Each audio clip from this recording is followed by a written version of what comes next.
ငါတို့ကဒီမိုကရေစီရန်ပြောနေပြီမဲ့ကျွန်တော်တို့ရွေးချယ်ထားတဲ့အရာကစစ်သားဘွားဖြစ်တယ်ဒီရောက်လိုချင်လို့ဒီရောက်တိုက်ပေးဖို့ကျွန်တော်တို့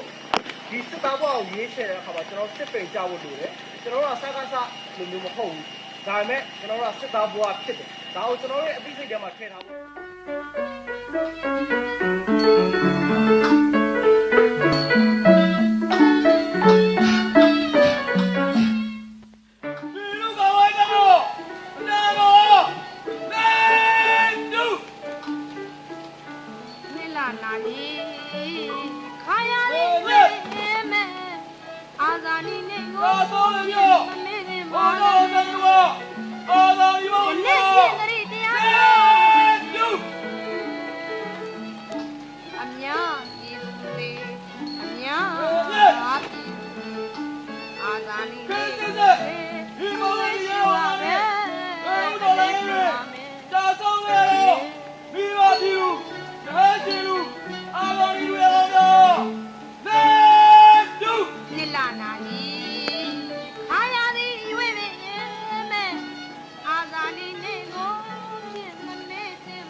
ရောက်စီရပြီ